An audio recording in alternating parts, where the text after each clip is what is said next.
यासोबतच नगर परिषद धाराशिव त्याचे प्रतिनिधी इथे आहेत का? नगर परिषद धाराशिव त्यांची जी सॅनिटरी इन्स्पेक्टर यांची जी स्वच्छता कर्मचाऱ्यांची टीम आहे त्यांनी सुद्धा ग्राउंड तयार करण्यासाठी स्वच्छता करण्यासाठी आपल्याला मदत केलेली आहे. नगर परिषद धाराशिव यांचे सुद्धा महसूल विभागातर्फे हार्दिक आभार. यानंतर श्री ओमकार नायगावकर जे धाराशिव तालुक्यातील एक स्पोर्ट्स पर्सनॅलिटी म्हणून प्रतिनिधित्व करत आहेत आणि त्यांना आपण इथं इन्व्हाइट केलेलं आहे खास. त्यांचं स्वागत करण्याची विनंती मी तुळजापूर तहसीलदार श्री अरविंद बोळंगे सर यांना करते. श्री ओमकार नायगावकर.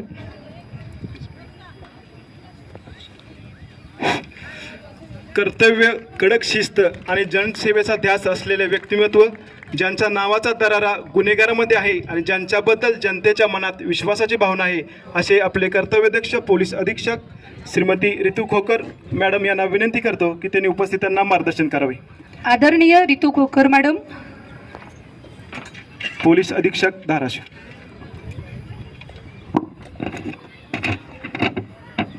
आदरणीय व्यासपीठवरती उपस्थित आदरणीय कलेक्टर साहेब, CEO साहेब, ॲडिशनल कलेक्टर मॅडम, RDC आणि बाकी सगळे उपविभागीय अधिकारी, तहसीलदार आणि सर्व खेळाडू, येणारे 2 दिवसासाठी जे आपल्याकडे स्पर्धा आहे, क्रीडा स्पर्धा आहे, त्यासाठी मी सगळ्यांना खूप खूप शुभेच्छा देते.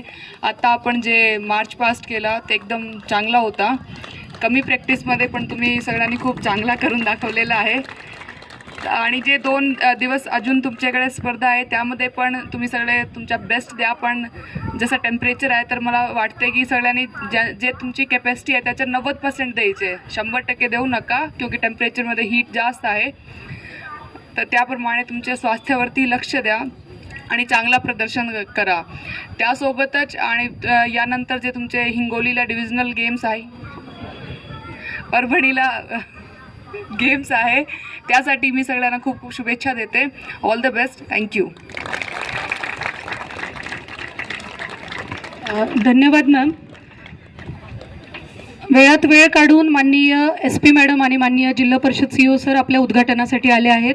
माननीय मैनाक घोष सर, जिल्हा परिषद मुख्य कार्यकारी अधिकारी सर यांना मी विनंती करते आपण मनोगत व्यक्त करू. यातून सरांचा उत्साह दिसतो. सरांच्या बद्दल जोरदार टाळ्या झाल्या पाहिजे. जिल्हास्तरीय महसूल निमित्ताने आपले मार्गदर्शक, आपले नेते, नेतृत्व करणारे आणि अतिशय तळमळीनं आपल्या सतत पाठीशी असणारे आदरणीय जिल्हाधिकारी सर, आपला कुठलाही कार्यक्रम असला तरी आपल्या कुठल्याही कार्यक्रमाला सतत प्रेरणा देणारे, उपस्थित राहणारे आपले आदरणीय CEO सर आणि प्रत्येक कार्यक्रमामध्ये तितक्याच उत्सुकतेने आपल्याला सपोर्ट करणारे आदरणीय SP मॅडम, आपल्या मार्गदर्शक आणि माननीय अप्पर जिल्हाधिकारी मॅडम, SDM भूम आदरणीय डोंगरे सर, सर्व उपविभागीय अधिकारी महोदय, सर्व तहसीलदार महोदय, मंचावर उपस्थित तलाठी संघटनेचे जिल्हाध्यक्ष खळदकर साहेब, कर्मचारी संघटनेचे नितेशजी, कोतवाल संघटनेचे प्रतिनिधी,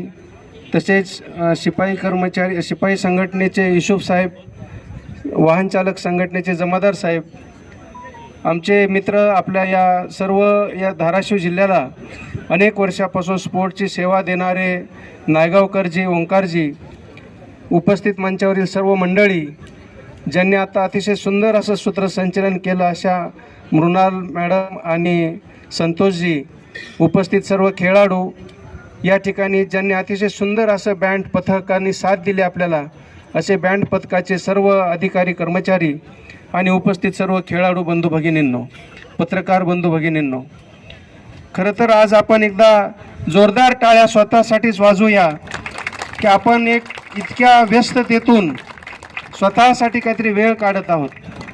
महाराष्ट्र शासनाचा उपक्रम आहे, आपण सर्वांनी खेळलं पाहिजे म्हणून शासनानेच आपल्याला सूचना दिलेल्या आहेत. अधिवेशन चालू आहे, आपल्या वसुलीचेही कामं चालू आहेत, बाकी आणखी आपले इतर विभागाचे भरपूर कामं चालू आहेत. ॲग्रिस्टॅकचं काम चालू आहे, पीक पाणीचं चालू आहे. आम्ही दररोज मेसेज टाकत असतो, तुम्हाला सगळंच करा म्हणत असतो. त्यातूनही आपण खेळण्यासाठी या ठिकाणी आलात. जिल्हाधिकारी सरांच्या वतीने आणि आपल्या सर्वांचं एक कोऑर्डिनेशन म्हणून मी सर्वांचं या ठिकाणी मनपूर्वक स्वागत करतो. मित्रांनो, आपल्याला हे बोलणं आपण नेहमीच म्हणत असतो की खेळ महत्त्वाचा आहे. परंतु खरोखरच आपण हे ठरवलंच पाहिजे की आपला व्याप कितीही प्रचंड असला तरी 1-1.5 तास आपण स्वतःसाठी दिलाच पाहिजे. आपण काही जण आपल्यापैकी देतात, पण आपले काही खेळाडू महसूलचे आजही असे आहेत की ज्या मॅडमने आपल्याकडे मशाल हातात घेतली होती त्या महसूल विभागाच्या खेळाडू असल्या तरी त्या बाहेरसुद्धा म्हणजे इवन सिव्हिलमध्ये सुद्धा त्या राष्ट्रीय लेवलवर गाजलेल्या आहेत आणि ते त्या ठिकाणी टेबल टेनिससारखा खेळ जिंकून येतात. तर अशा पद्धतीनं आपल्याला प्रत्येकाला संधी असते आपल्या कामाच्या व्यापातून सतत आपल्या ताणतणावाच्या कामातून विरंगुळा म्हणून खेळाला अनन्यसाधारण महत्त्व आहे. योगा, प्राणायाम, ध्यान या गोष्टीला सुद्धा आपण महत्त्व दिलं पाहिजे. आणि निश्चितपणे आताच्या ज्या स्पर्धा होणार आहेत या स्पर्धेमध्ये आपण सर्वांनी हिरिरीनं भाग घेतलेला आहे. परंतु आज आणि उद्या 2 दिवस या ठिकाणी या स्पर्धा होतील. आज थोडासा आपल्याला उशीर झाला असला तरी आज आणि उद्या लवकरात लवकर आपण जर 8 वाजता बरोबर ग्राउंडवर आलो तर उन्हाच्या अगोदर बरेचसे खेळ आपले होतील. दुपारीसुद्धा थोडंसं ऊन कमी झाल्यानंतर 4:30-5ला नंतर परत राहिलेल्या गेम्स आपल्याला घेता येतील. म्हणून थोडंसं उद्यापासून वेळेचं बंधन पाळावं उद्याच्यासाठी. उद्या सायंकाळी 5 ते 8 या ठिकाणी छत्रपती शिवाजी महाराज जे आपलं नगरपालिकेचं ऑडिटोरियम आहे त्या ठिकाणी आपल्या सांस्कृतिक स्पर्धा होतील आणि मग त्यानंतर त्याच ठिकाणी आपल्या बक्षीस वितरण हा सुद्धा कार्यक्रम होईल. या ठिकाणी मी सर्वांना एवढंच आवाहन करेल की आपण आता हे जे 2 दिवस आपण मैदानावर असणार आहोत तर आपण कुठलाही खेळ खेळत असताना पहिल्यांदा वॉर्मअप करा.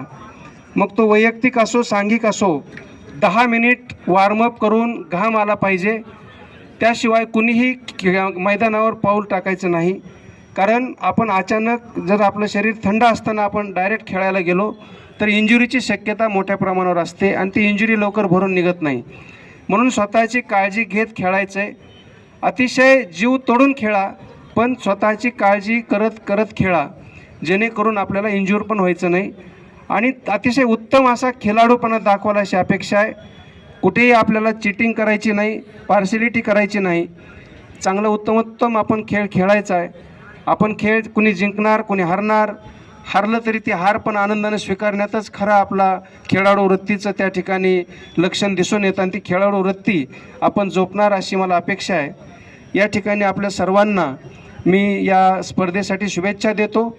या स्पर्धेमध्ये आपल्याकडून आपल्यापैकी काही निवड होणार आहेत आणि त्यांची निवड विभागीय स्तरावर होणार आहे आणि परभणी येथे 3, 4, 5 एप्रिल रोजी ज्या स्पर्धा होणार आहेत त्या ठिकाणी आपल्याला जायचं आहे. जे खेळणार नाहीत त्यांना विनंती आहे की खेळणाऱ्यांना सपोर्ट करा, चेअरिंग करा, एन्जॉय करा, मस्ती करा, भरपूर आनंद घ्या. एवढं बोलतो आणि पुन्हा एकदा आपल्या सर्वांचे आभार मानतो. थांबतो. जय हिंद, जय महाराष्ट्र. धन्यवाद सर.